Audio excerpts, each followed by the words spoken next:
Welcome back to our channel mga Lodi. For today's tutorial ay magbabahagi tayo ng kaalaman kung paano nga ba mag-rebond ng inuuna ang kulay bago ang rebond. Kung isa ka sa mga hairdresser na gusto pang matutong mag-rebond, panoorin mo ang video na to.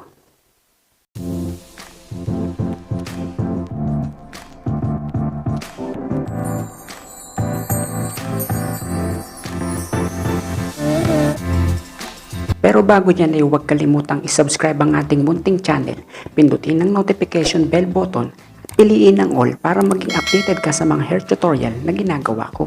So let's go! Kailangan muna nating i-check or i-analyze ang buhok ng client natin guys bago tayo mag-proceed sa ating gagawing procedure. Regrowth application o yung bagong tubo. Bale dito guys ay mamarkahan ko na yung lalagyan natin na 8 months regrowth. Ayan, mamarkahan ko na siya para dyan tayo magsisimula. 1:1 mixing ratio guys. Ibig sabihin, kung gaano karami ang colorant, ganon din kadami ang developer na gagamitin natin. Bago simulan ng pagkukulay, siguruhin mo nang hinalo ng maigi ang pangkulay para mas maging effective. As you can see dito mga Lodi, ginaya ko lang yung previous hair color ng client natin, which is 9.1 or lightest ash blonde. Application technique natin, half inch away from the scalp. Huwag tayong lalampas dun sa itim na part ng buhok or yung regrowth. Siguruhin manipis lang ang sectioning para mas mabilis siyang mag-infuse sa buhok or ma-absorb ng ating buhok.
So after natin lagyan ng mid-length, pinapod ko siya ng 30 minutes on process.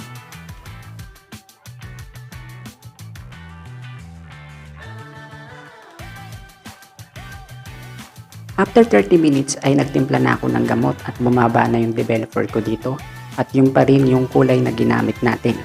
1:1 mixing ratio pa rin guys, kung gaano pa rin karami ang developer, ganon din kadami ang colorant. Magsimulang mag-apply sa roots pero magsimula sa likod bago sa magkabilang gilid.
So pagkatapos kong lagyan yung roots ay nagmulsify ako or minasage ko siya ng dahan-dahan.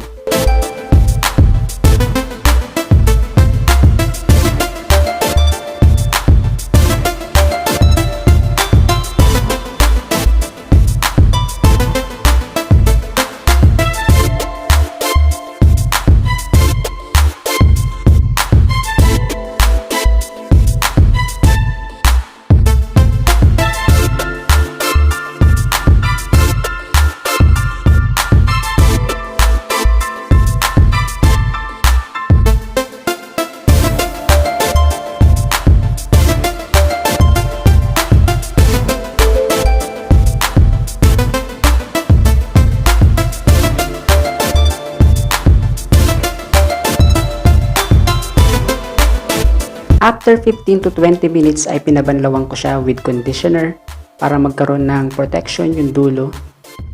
Hand dry lamang at huwag i-blow dry na gamit ang roller brush or paddle brush para makita natin yung regrowth na pag-a-applyan natin ng rebond.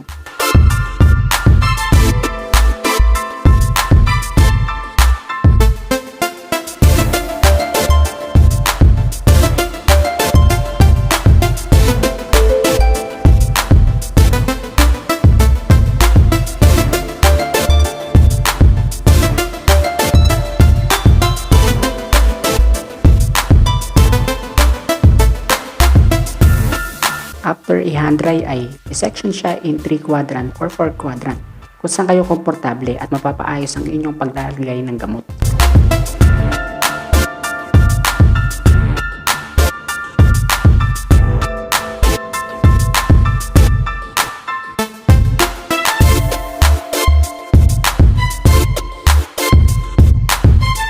Ang application technique natin dito guys, ang lalagyan lang natin yung regrowth or yung 8 months na tumubo.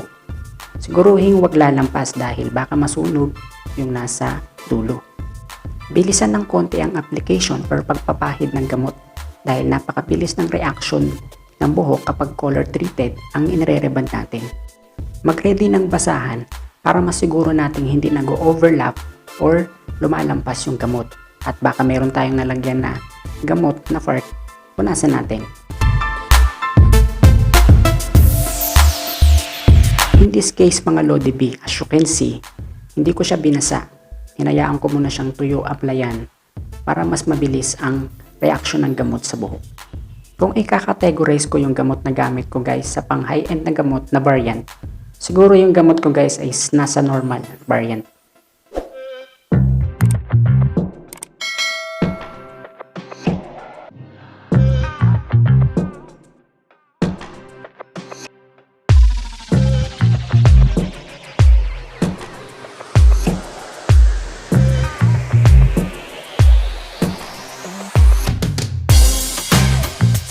After malagyan ng gamot ay nag-strand test na agad ako dito sa likod at sa magkabilang gilid para masiguro kung okay at nag-process na ng maayos yung gamot.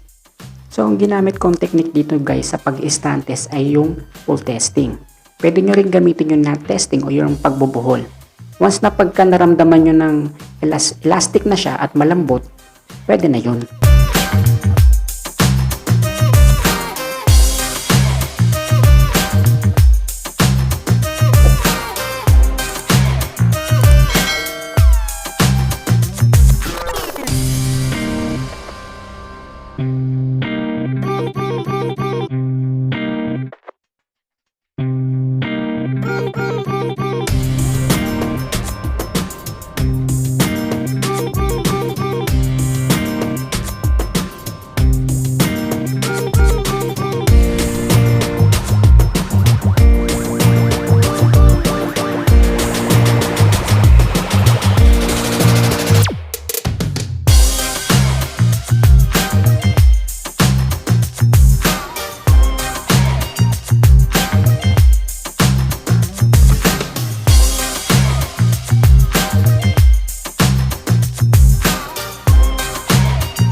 Dito mga Lodi B, na-confirm ko ng malambot or elastic na yung likod.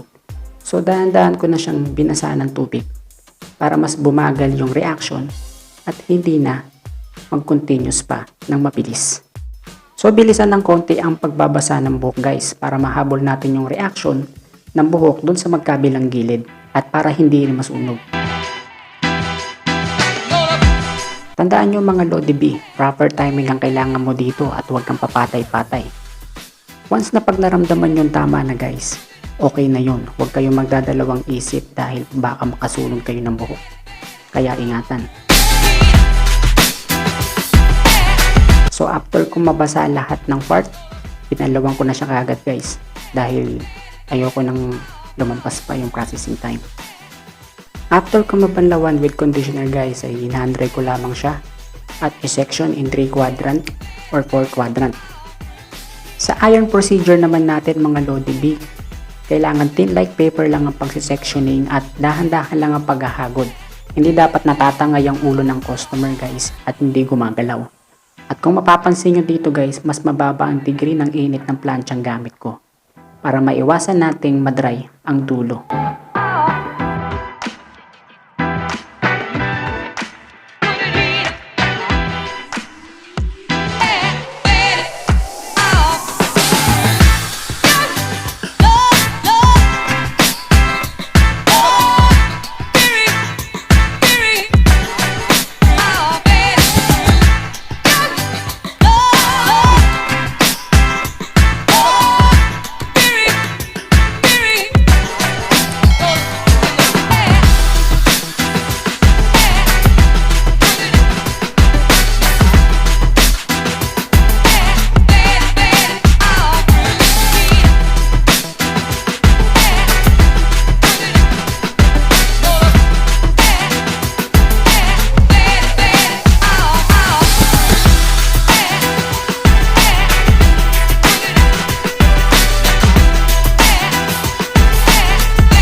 Gumamit ng ear cups sa magkabilang gilid guys para maiwasang makapaso ng tenga.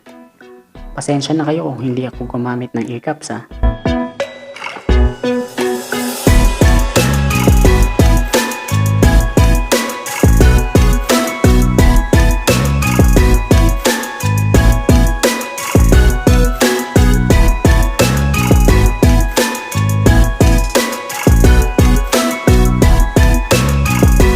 Sa neutralizer naman mga Lodi B, pwede kayong mag puts to end sa application. Huwag nyo nang lalagyan yung dulo. Regrowth application lang tayo or yung 8 months lamang ang lalagyan natin ng neutralizer.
Pagkatapos kong i-hand-dry dito guys ay pinasadahan ko siya ng paddle brush. At tandaan nyo mga Lodi B, huwag na huwag nyo nang papasadahan ng plancha para hindi na magasgas yung cuticle ng buhok. Sana may natutunan ka sa video na to mga Lodi B. Okay lang magkamali, tandaan mo. Pero sa susunod, siguruhin mo lang hindi ka na magkakamali.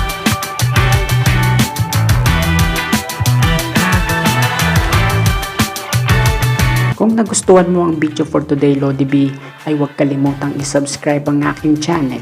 I-like mo na rin at mag-comment ka. At kung may katanungan ka ay iwan mo lamang sa ating comment section at sasagutin natin yan. So this is your boy Jhonyboi, signing off. See you! Thank you for watching.